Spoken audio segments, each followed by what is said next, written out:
अभी हम पढ़ेंगे राम काव्य धारा के लिए। सभी को मेरा नमस्कार। आशा करती हूँ कि आप सभी अच्छे होंगे। कृपया करके मेरे चैनल को सब्सक्राइब करें।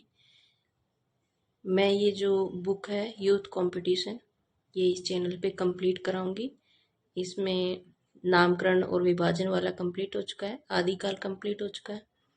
ये भक्ति काल चल रहा है, उसमें राम काव्य धारा चल रही है जो कि आज कंप्लीट हो जाएगी।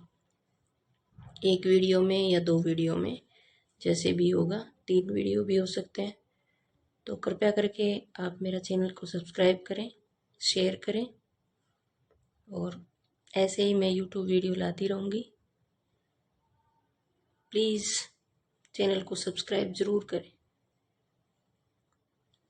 और समझ कर पढ़ेंगे। हम याद करते हुए चलेंगे। हर इंसान की अपनी एक स्पेशलिटी होती है। मेरी ये है कि मैं याद करवा सकती हूँ। अगर आपकी इच्छा हो तो आप सुन सकते हो, सुनकर भी आपको याद हो जाएगा। इतना मुझे कॉन्फिडेंस है अपने आप पे। बाकी आप मुझे बता सकते हैं। हम ये क्वेश्चंस स्टार्ट करते हैं। विनय पत्रिका में काशी के लिए किसका रूपक वर्णित है? विनय पत्रिका में काशी के लिए किसका रूपक वर्णित है? किसका रूपक वर्णित है? कामधेनु का। विनय पत्रिका में काशी के लिए कामधेनु रूपक वर्णित है। विनय पत्रिका भक्ति काल के सगुण धारा के राम भक्त कवि, सगुण धारा के कौन से कवि? राम भक्त कवि तुलसी की कृति, राम भक्त कवि तुलसी की कृति है। विनय पत्रिका भक्त काल के सगुण धारा के राम भक्त कवि तुलसीदास की कृति है। विनय पत्रिका गीति काव्य, विनय पत्रिका कैसी है? गीति काव्य है, गाने योग्य है। मतलब इसकी भाषा ब्रज है। विनय पत्रिका की कैसी है भाषा? ब्रज। इसमें 279 छंद हैं। कितने छंद हैं? 279। तुलसीदास की अन्य कृतियां वैराग्य संदीपनी, राम आज्ञा प्रश्न, रामलला नैछू, जानकी मंगल, रामचरितमानस, पार्वती मंगल, दोहावली। रामचरितमानस की रचना संवत 1631 के चैत्र शुक्ल रामनवमी को प्रारंभ हुई। रामचरित्र मानस की रचना कब प्रारंभ हुई? 1631 के चैत्र शुक्ल नवमी को प्रारंभ हुई। इसकी रचना में कुल 2 वर्ष 7 माह 26 दिन लगे। कितने टाइम लगा? 2 वर्ष 7 माह 26 दिन। तुलसीदास ने अपने बाहु रोग से मुक्ति पाने के लिए हनुमान बाहु की रचना की। किसकी रचना की? हनुमान बाहु की। किससे मुक्ति पाने के लिए? बाहुक रोग से मुक्ति पाने के लिए। बावरो रावरो ना भवानी, दानी बड़ो दिन देत दये बिनु, वेद बड़ाई बानी। उपयुक्त पंक्तियों में किसके द्वारा किसे संबोधन की कल्पना है? ब्रह्मा द्वारा पार्वती को, ब्रह्मा द्वारा पार्वती को। बावरो रावरो ना भवानी, दानी बड़ो दिन देत दये बिनु, वेद बड़ाई बानी। उपयुक्त पंक्ति ब्रह्मा द्वारा पार्वती को संबोधन की कल्पना है। उपयुक्त पंक्तियों में तुलसीदास जी द्वारा रचित उनके ग्रंथ विनय पत्रिका से उद्धृत है। ये जो रचित पद हैं किससे लिए गए हैं? विनय पत्रिका से। तो विनय पत्रिका किसकी रचना है? तुलसीदास जी की। यह किस भाषा में रचित है? ब्रज भाषा में। विनय पत्रिका में विनय के पद हैं। विनय पत्रिका में किसके पद हैं? विनय के। विनय पत्रिका का नाम एक राम विनयावली भी है। विनय पत्रिका का दूसरा नाम क्या है? विनय पत्रिका का एक नाम राम विनयावली भी है। विनय पत्रिका में 21 रोगों का प्रयोग हुआ है। विनय पत्रिका में कितने रोगों का प्रयोग हुआ है? 21। इसका प्रमुख रस शांत है। इसका प्रमुख रस कौन सा है? शांत। विनय पत्रिका का प्रमुख रस कौन सा है? शांत। इसमें पदों की संख्या 279 है। पदों की संख्या कितनी है? 279। तुलसी जी के अन्य प्रमुख ग्रंथ, तुलसी जी के अन्य प्रमुख ग्रंथ रामचरितमानस, गीतावली, दोहावली, वैराग्य संदीपनी, कवितावली, पार्वती मंगल आदि। रामचरितमानस और कवितावली में गोस्वामी जी ने कली काल का वर्णन किया। रामचरितमानस और कवितावली में गोस्वामी जी ने कली काल का वर्णन किया। मांगत तुलसीदास जारे बसहि राम सिए मानस मोरे। मांगत तुलसीदास कर जोरे बसहि राम सिए मानस मोरे। उपयुक्त पंक्ति में किसकी याचना की गई है? किससे याचना की गई है? गंगा से याचना की गई है। किससे याचना की? नहीं, गणेश जी से याचना की गई है। मांगत तुलसीदास कर जोरे बसहि राम सिए मानस मोरे। पंक्ति में गोस्वामी तुलसीदास जी ने गणेश जी से याचना कर रहे हैं। यहाँ तुलसीदास के विनय पत्रिका से, जिसमें वे गणेश जी की स्तुति करते हैं, तुलसीदास की 12 प्रमाणिक रचनाएं मानी गई हैं। 12 प्रमाणिक रचनाएं मानी गई हैं। कौन कौन सी हैं वो 12 प्रमाणिक रचनाएं? वैराग्य संदीपनी, राम आज्ञा प्रश्न, राम लैला नैचू, जानकी मंगल, रामचरितमानस, पार्वती मंगल, कृष्ण गीतावली, गीतावली, विनय पत्रिका, दोहावली, बैरवई रामायण, कवितावली। नाबादास में तुलसीदास को कली काल का वाल्मीकि कहा है।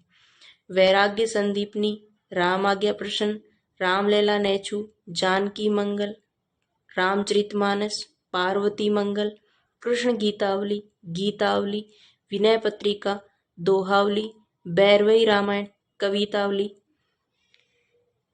ये किसकी रचनाएं हैं?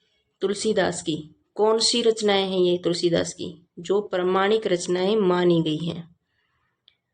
एक बार फिर से, वैराग्य संदीपनी, राम आज्ञा प्रश्न, राम लैला नैचू, जानकी मंगल, रामचरितमानस, पार्वती मंगल, कृष्ण गीतावली, गीतावली, विनय पत्रिका, दोहावली, बैरवई रामायण, कवितावली। नाबादास ने तुलसीदास को कली काल का वाल्मीकि कहा है। नाबादास ने तुलसीदास को क्या कहा है? कली काल का वाल्मीकि। कैलोग ने तुलसी की भाषा को क्या कहा है? कैलोग ने तुलसी की भाषा को पुरानी बैसवाड़ी कहा है। क्या कहा है? पुरानी बैसवाड़ी। कैलोग ने तुलसी की भाषा को पुरानी बैसवाड़ी कहा है। कैलोग ने जिसे पुरानी बैसवाड़ी कहा, वह वस्तुतः पुरानी अवधि ही है। कुछ लोगों ने बैसवाड़ी के अंतर्गत अवधि और बघेली दोनों को रखा है। अवधि और बघेली दोनों को रखा है। कोउ नरिप होउ इमही का हानि, कोउ नरिप होउ इमही का हानि, चेरी छाड़ी अब होब की रानी, चेरी छाड़ी की अब होब की रानी, कोउ नरिप होउ हमई का हानि, चेरी छाड़ी अब होब की रानी। रामचरितमानस की प्रस्तुत पंक्तियां किसके द्वारा की गई हैं? किसके द्वारा कही गई हैं? किसके द्वारा कही गई हैं? मंथरा के द्वारा कही गई हैं। रामचरितमानस में प्रस्तुत पंक्तियां मंथरा द्वारा कही गई हैं। उपयुक्त पंक्तियों में मंथरा कहती है कि कोई भी राजा बने, अर्थात राम या भरत, मुझे तो कोई फर्क नहीं पड़ता, क्योंकि मैं तो दासी की दासी ही रहूंगी। जो हो मातु मते मह हवे हो, तो जननी जग में या मुख की कहाँ कालिमा दवे हो। उपयुक्त काव्य की पंक्तियों की भाषा क्या है? उपयुक्त काव्य की पंक्तियों की भाषा क्या है? ब्रज भाषा।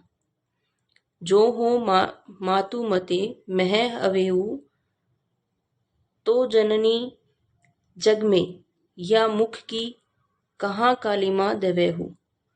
अर्थात पंक्ति की भाषा ब्रज भाषा है। ये पंक्तियां गोस्वामी तुलसीदास कृत गीतावली से हैं। इन पंक्तियों में कौशल्या के भरत आत्मग्लानि की व्यंजना करते हैं। रामचरितमानस की रचना में कुल कितना समय लगा? 2 वर्ष 7 महीने। कितना समय लगा? 2 वर्ष 7 महीने। रामचरितमानस की रचना करने में गोस्वामी तुलसीदास को 2 वर्ष 7 महीने का समय लगा। रामचरितमानस की रचना संवत 1631 में चैत्र शुक्ल रामनवमी मंगलवार को प्रारंभ हुई। इनकी रचना में कुल 2 वर्ष 7 माह और 26 दिन लगे। 1631 ईस्वी में चैत्र शुक्ल रामनवमी मंगलवार को प्रारंभ हुई। इसकी रचना में कुल 2 वर्ष 7 माह और 26 दिन लगे। सीता त्रिजटा संवाद रामचरितमानस के किस कांड में वर्णित है? सीता त्रिजटा संवाद रामचरितमानस के किस कांड में वर्णित है? सुंदर कांड में। सीता त्रिजटा संवाद रामचरितमानस के सुंदर कांड में वर्णित है। सुंदरकांड की अन्य महत्वपूर्ण घटनाएं लंका दहन और राम सेतु होना। सुंदरकांड की 2 अन्य महत्वपूर्ण घटनाएं कौन सी हैं? लंका दहन और राम सेतु होना। ध्यातव्य है कि रामचरितमानस में कुल 7 कांड हैं। इनका क्रमानुसार बालकांड, अयोध्याकांड, अरण्यकांड, किष्किंधाकांड, सुंदरकांड, लंकाकांड, उत्तरकांड। बाल, अयोध्या, अरण्य, किष्किंधा, सुंदर, लंका, उत्तर। बाल, अयोध्या, अरण्य, किष्किंधा, सुंदर, लंका, उत्तर। गीतावली की भाषा क्या है? गीतावली की भाषा क्या है? गीतावली की भाषा ब्रज भाषा है, जो कि हमने पहले भी पढ़ी थी। गीतावली की भाषा ब्रज भाषा है। यह गोस्वामी तुलसीदास द्वारा रचित ग्रंथ है। गोस्वामी जी का अवधि एवं ब्रज भाषा पर समान अधिकार रामचरितमानस की भाषा अवधि है, जबकि इसके द्वारा रचित ब्रज भाषा की रचनाएं हैं गीतावली, कृष्ण गीतावली, विनय पत्रिका, दोहावली, कविता अवली। गीतावली की भाषा कैसी है? ब्रज भाषा। गोस्वामी तुलसीदास द्वारा रचित ग्रंथ है। गोस्वामी जी का अवधि एवं ब्रज भाषा पर समान अधिकार था। रामचरितमानस की भाषा कैसी है? अवधि। जबकि इनके द्वारा रचित ब्रज भाषा की रचनाएं गीतावली, कृष्ण गीतावली, विनय पत्रिका, दोहावली और कवितावली हैं। इनकी ब्रज भाषा में कौन कौन सी रचनाएं हैं? गीतावली, कृष्ण गीतावली, विनय पत्रिका, दोहावली और कवितावली। शुक्ल जी की दुर्बलता यह थी कि वे भारत के हर कवि को तुलसी की कसौटी पर और हर पात्र को राम के आदर्श पर कसकर ही स्वीकार करते थे। यह कथन किसका है? यह कथन गणपति चंद्र गुप्त का है। किसका है? गणपति चंद्र गुप्त का है कि शुक्ल जी क्या करते थे? हर पात्र को तो आदर्श राम और हर कवि को तुलसी।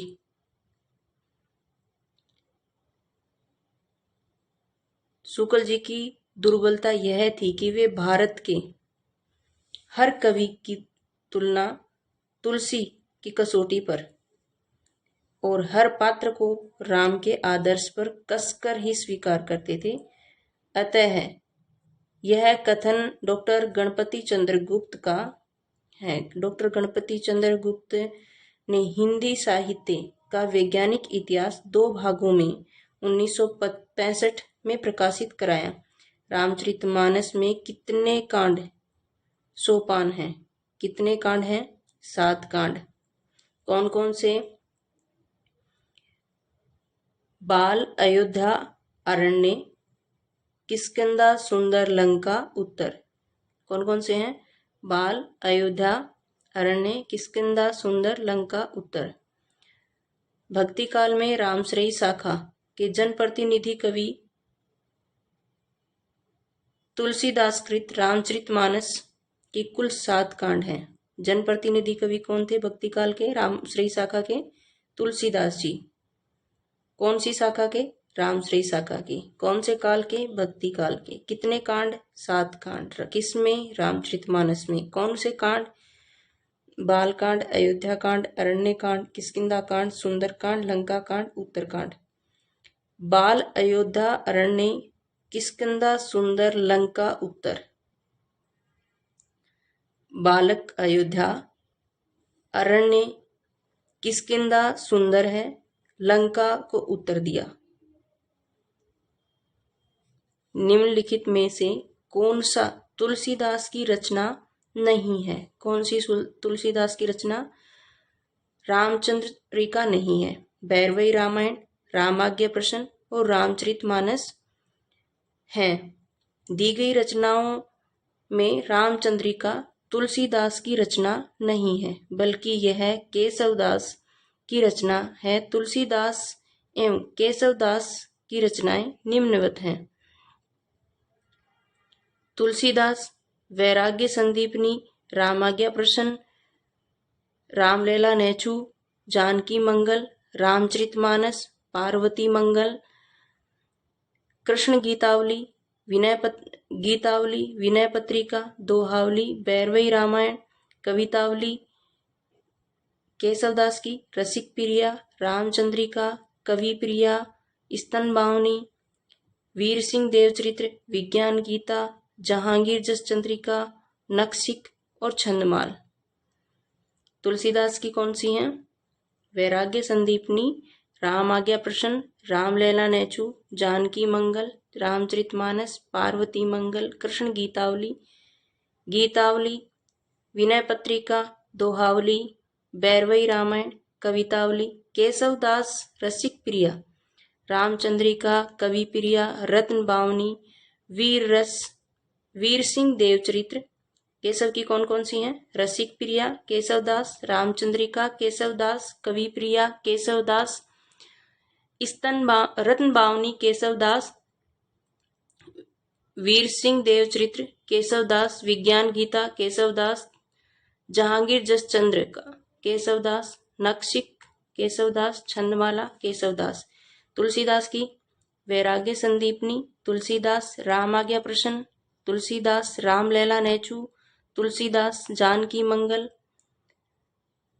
तुलसीदास रामचरितमानस, तुलसीदास पार्वती मंगल, तुलसीदास कृष्ण गीतावली, तुलसीदास विनय पत्रिका, तुलसीदास दोहावली, तुलसीदास भैरवी रामायण, तुलसीदास कवितावली, तुलसीदास।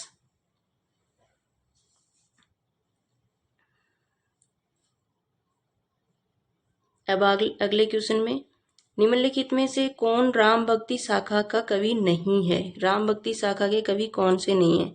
तुलसीदास तो हैं, सूरदास नहीं है, अग्रदास भी हैं और हरदेराम भी हैं। हरदेराम ने हनुमान बाहुक लिखी थी। नहीं, हनुमान बाहुक नहीं लिखी थी।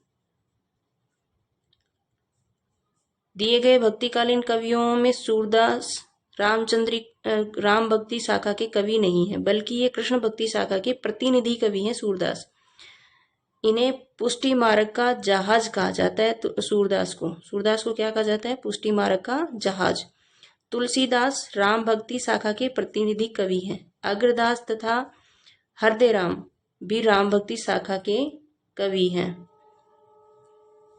अग्रदास तथा हरदेराम भी राम भक्ति शाखा के कवि हैं। कृष्ण भक्ति शाखा के प्रतिनिधि कवि सूरदास और राम भक्ति शाखा के प्रतिनिधि कवि तुलसीदास। नीचे दी गई रचनाओं के आधार पर उत्तर दीजिए। दोहावली, हनुमान नाटक, राम ध्यान मंजरी, वैराग्य संदीपनी। किस विकल्प में सभी रचनाएं तुलसीदास कृत नहीं है?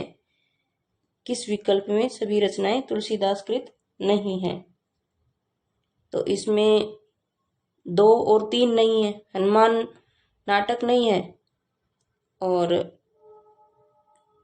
राम ध्यान मंजरी नहीं है। दोहावली और वैरागी संदीपनी तो है। हनुमान नाटक हृदय राम की है। मैंने अभी बताया था कि हनुमान बाहुक लिखी थी हृदय राम ने। हनुमान बाहुक नहीं, हनुमान नाटक लिखी थी हृदय राम ने। राम ध्यान मंजरी अग्रदास की रचना है। राम ध्यान मंजरी अग्रदास की रचना है। ये तुलसीदास की रचनाओं का समूह नहीं है। राम ध्यान मंजरी किसकी रचना है? अग्रदास की। दोहावली एवं वैराग्य संदीपनी तुलसीदास की रचनाएं हैं। तुलसीदास की कौन सी रचना ब्रज भाषा में है? तुलसीदास की कौन सी रचना ब्रज भाषा में है? गीतावली ब्रज भाषा में है। दी गई रचनाओं में गीतावली ब्रज भाषा में पार्वती मंगल, रामलला नेचू और भैरवी रामायण अवधी भाषा की है। पार्वती मंगल, रामलला नेचू और भैरवी रामायण अवधी भाषा की है। अगु नहीं सगु नहीं कछु भेदा उक्ति है। किसकी है ये उक्ति? तुलसीदास की।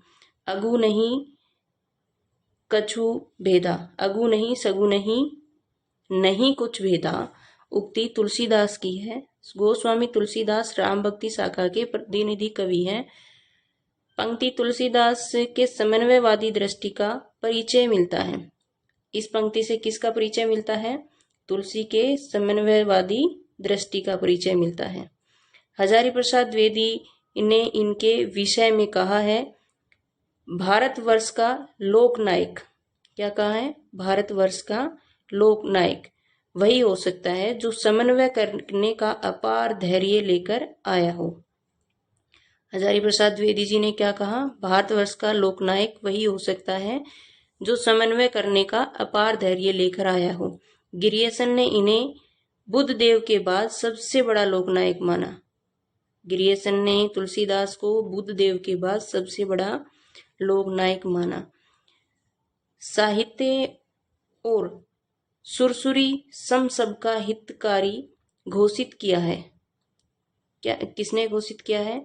गोस्वामी तुलसीदास ने घोषित किया है। साहित्य को सुरसुरी सम सबका हितकारी गोस्वामी तुलसीदास ने घोषित किया। गोस्वामी तुलसीदास ने यह अपने प्रसिद्ध कृति रामचरितमानस के बालकांड में स्पष्ट लिखा, कीर्ति भनीति भूति भली सोई, सुरसुरी सम सब कहे हित होई। भैरवी रामायण के नामकरण का आधार है। भैरवी रामायण के नामकरण का आधार क्या है? भैरवी छंद। भैरवी रामायण में नामकरण के आधार पर भैरवी छंद है। भैरवी रामायण के नाम पर आधार पर भैरवी छंद है, अर्थात भैरवी अर्धमात्रिक छंद है, अर्ध सम मात्रिक छंद है। भैरवी कैसा छंद है? अर्ध सम मात्रिक छंद है। इसके प्रथम एवं तृतीय चरण में, द्वितीय नहीं, इसके प्रथम एवं तृतीय चरण में 12-12 मात्राएं, द्वितीय और चतुर्थ चरण में 7-7 मात्राएं होती हैं। मतलब पहले और तीसरे में 1 और 3 में 12-12 और 2 और 4 में 7-7 मात्राएं होती हैं। भैरवी अवधि का निजी छंद माना जाता है। भैरवी का एक उदाहरण द्रष्टव्य है। चंपक हरवा अग मिली अधिक सुहाय, जानी परे सिए हियरे जब कुमिलाए। भैरवी रामायण तुलसीदास कृत एक मुक्तक काव्य है। भैरवी रामायण तुलसीदास कृत एक मुक्तक काव्य है।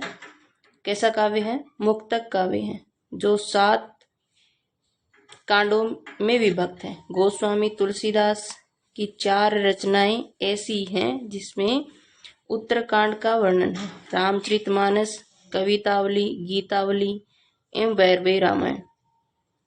चंपक हरवा अग मिली अधिक सुहाय, जानी परे सिए हरे जब कुंभिलाए।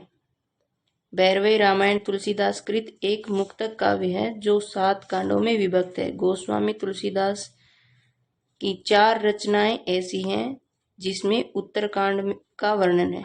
किसमें है उत्तरकांड का वर्णन? रामचरितमानस में उत्तरकांड, कवितावली में उत्तरकांड, गीतावली में उत्तरकांड और भैरवी रामायण में भी उत्तरकांड। अब हम एक बार वापस अर्धमात्रिक छंद के बारे में पढ़ लेते हैं। इसी में है भैरवी रामायण के नामकरण का आधार भैरवी छंद है। भैरवी अर्ध सममात्रिक छंद है। भैरवी कैसा छंद है? अर्ध सममात्रिक छंद। इसके प्रथम और तृतीय, पहले और तीसरे चरण में 12-12 मात्राएं होती हैं। द्वितीय और चतुर्थ चरण में, मतलब दूसरे और चौथे चरण में 7-7 मात्राएं होती हैं। भैरवी अवधि का निजी छंद माना जाता है। भैरवी अवधि का निजी छंद माना जाता है। भैरवी का एक उदाहरण द्रष्टव्य है। इसमें मात्राएं काउंट करके देखें।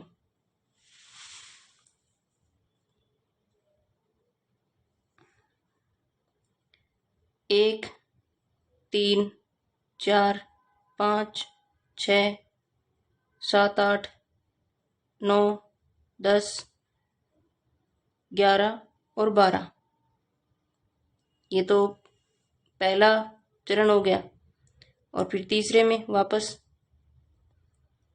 2, 3, 4, 5, 6, 7, 8, 9, 10, 11 और 12। इसमें 12 हो गई। 12-12 मात्राएं हैं। इनमें 7-7, 1, 2, 3, 4, 5, 6 और 7। इसमें 1, 2, 3, 4, 5, 6 और 7। आपको समझ में आ गया होगा शायद कैसे गिनते हैं। आधा अक्षर किसी के आगे लगा हुआ है तो उसको 2 गिनते हैं, और अगर कहीं बड़ी मात्रा है, दोनों शब्दों पे मात्रा है, तो उसको भी 2 गिनते हैं। आ की मात्रा वाले को 2 गिनते हैं।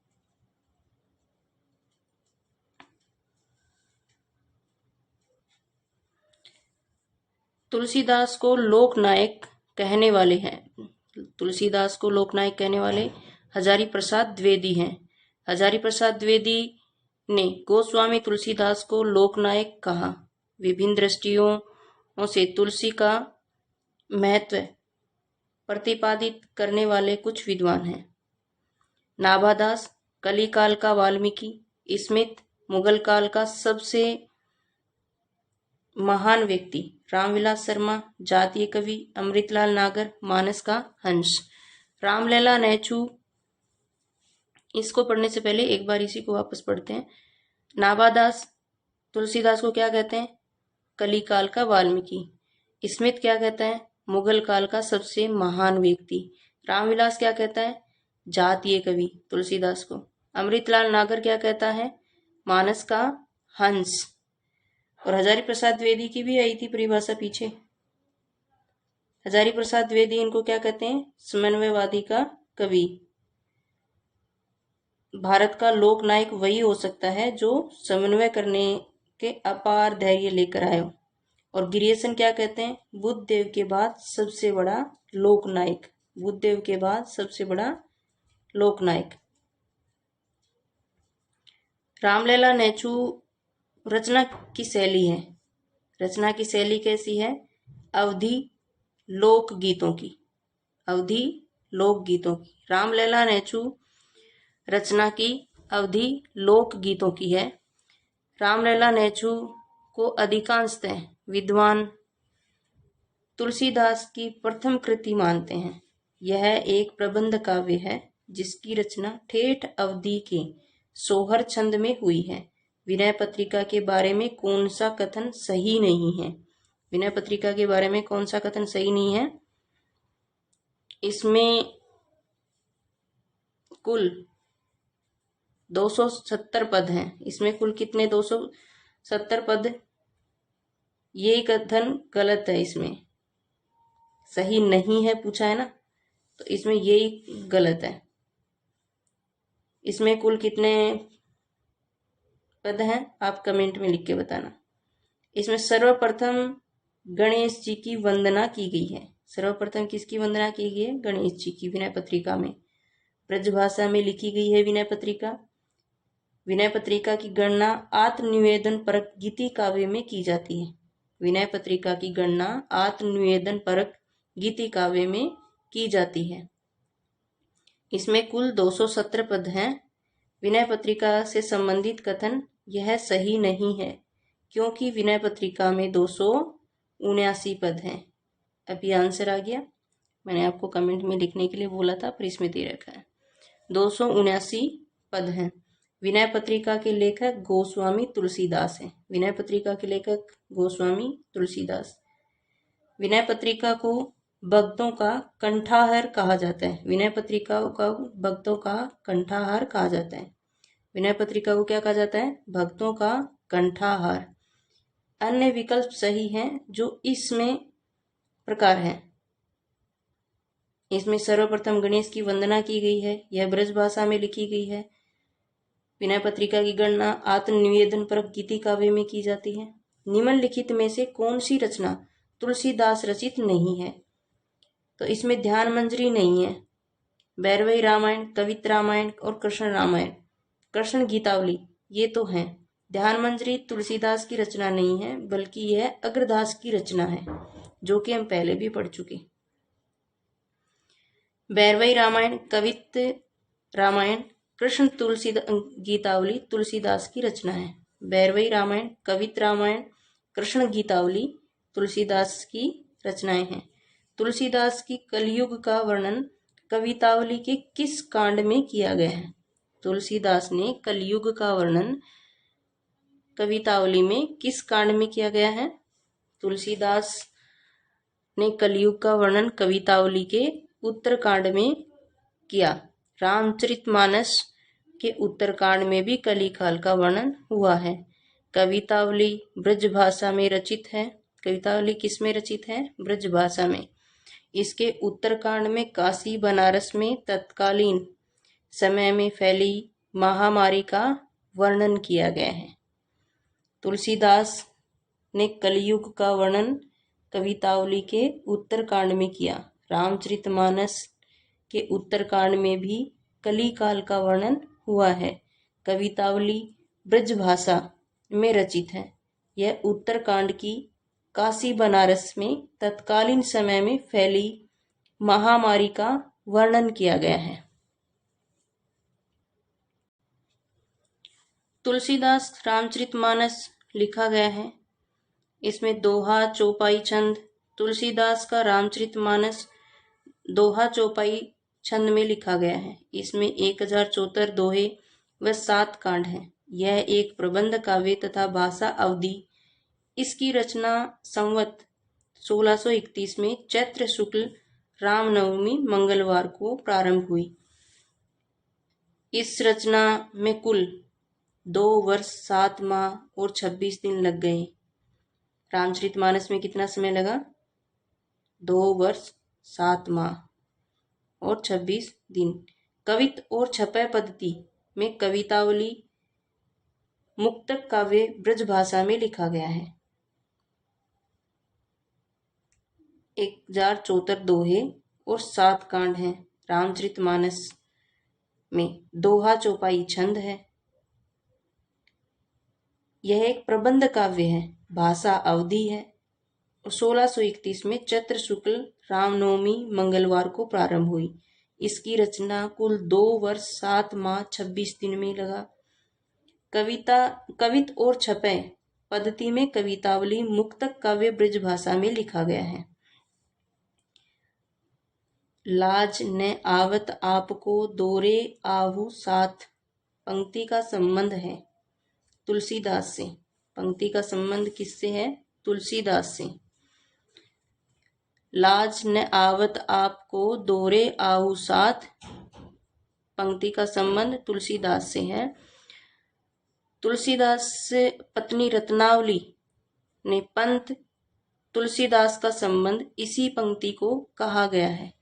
पूरी पंक्ति इस प्रकार है। लाज न आवत आपको दोरे आहू साथ, दिक दिक ऐसे प्रेम को कहाँ कहूँ मैं नाथ।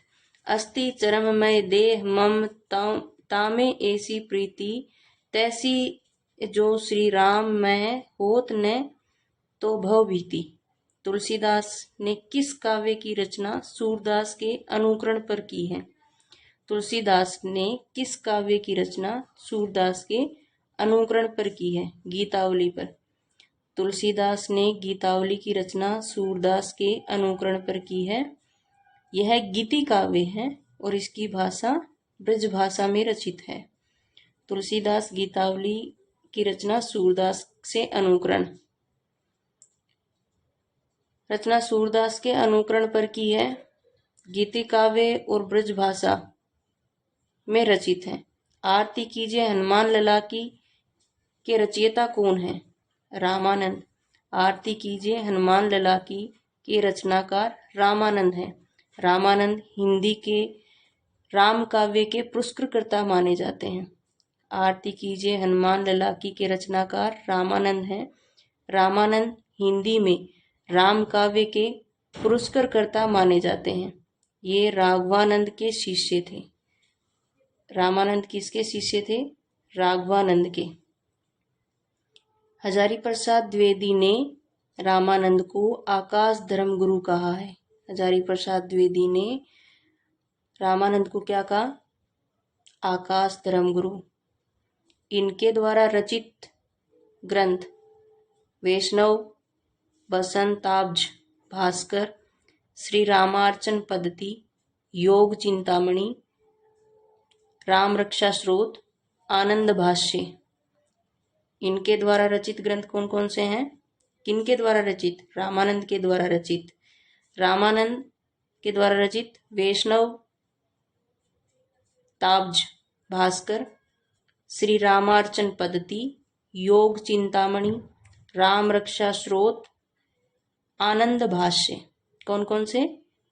वैष्णव ताब्ज भास्कर, जो रामार्चन पद्धति, योग चिंतामणि, राम रक्षा स्रोत, आनंद भाष्य। सुंदरकांड में प्रमुख पात्र है। सुंदरकांड में प्रमुख पात्र कौन है? हनुमान। तुलसीदास कृत रामचरितमानस के 5वें कांड सुंदरकांड में प्रमुख पात्र हनुमान जी हैं।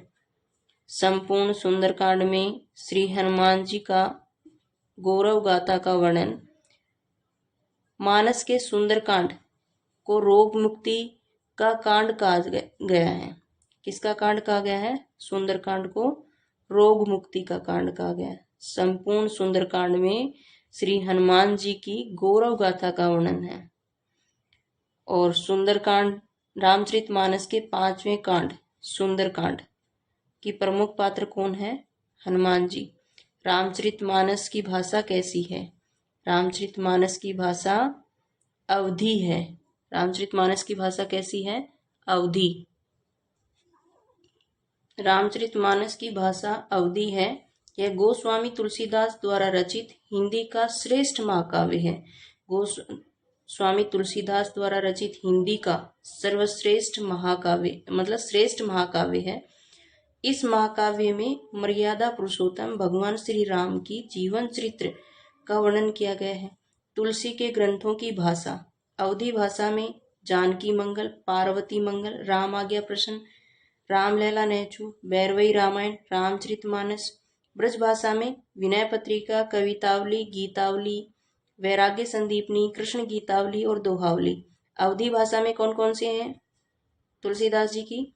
जानकी मंगल, पार्वती मंगल मतलब दोनों मंगल अवधि में आएंगी, और राम आज्ञा प्रसन्न, रामलला नेचू और भैरवी रामायण और रामचरितमानस मतलब 4 राम, राम आज्ञा प्रसन्न, रामलला नेचू, भैरवी रामायण और रामचरितमानस, ये भी अवधि की है। अब ब्रज भाषा में विनय पत्रिका, कवितावली, गीतावली, वैराग्य संदीपनी, कृष्ण गीतावली और दोहावली मतलब सारी अवली कवितावली, गीतावली, दोहावली, गीतावली, संदीपनी, पत्रिका। वैराग्य, संदीपनी और पत्रिका ब्रजभाषा की हैं। इन निम्नलिखित में से कौन सा कालक्रम के अनुसार लिखिए। आचार्य रामचंद्र शुक्ल ने हिंदी साहित्य का इतिहास लिखा। तुलसीदास ने रामचरितमानस की रचना की। अज्ञे द्वारा तार सप्तक का प्रकाशन किया गया। जयशंकर प्रसाद ने कामायनी की रचना की। निम्नलिखित कूट के आधार पर सही उत्तर का चयन कीजिए।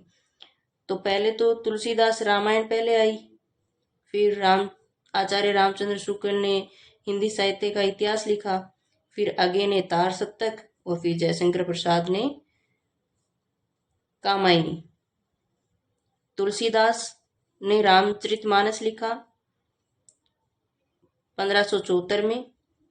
आचार्य रामचंद्र शुक्ल ने हिंदी साहित्य का इतिहास लिखा 1929 में। अज्ञे ने तार सप्तक 1935 में। जयशंकर प्रसाद ने कामायनी 1943 में। अधोलिखित स्थापना ए और तर्क आर पर विचार कीजिए। स्थापना ए, तुलसी के मत में निर्गुण रूप सुलभ अति सगुण जान नहीं कोय, सुगम अगम नाना चरित सुनी मुनि मन भ्रम होय। तर्क, क्योंकि सगुण आकार की उपासना और अनुभव के दायरे में लाना सहज है, जबकि निर्गुण निराकार की उपासना और अनुभूति नितांत कठिन है। नीचे दिए गए कूट का प्रयोग कर सही उत्तर का चयन कीजिए। इनमें से उत्तर बी सही है, मतलब ए सही है। ए में क्या है? तुलसी के मत में निर्गुण रूप सुलभ अति सुगन जान नहीं कोई, सुगम आगम नाना चरित सुनी मुनि मन भ्रम होय। ये है ए में, ये सही है और ये गलत है क्योंकि ये आर इसकी व्याख्या नहीं कर रहा। स्थापना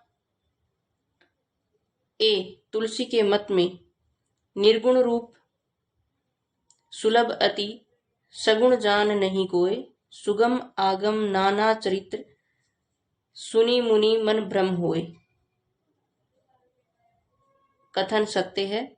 और तर्क आर, क्योंकि सगुण आकार की उपासना और अनुभव के दायरे में लाना सहज है।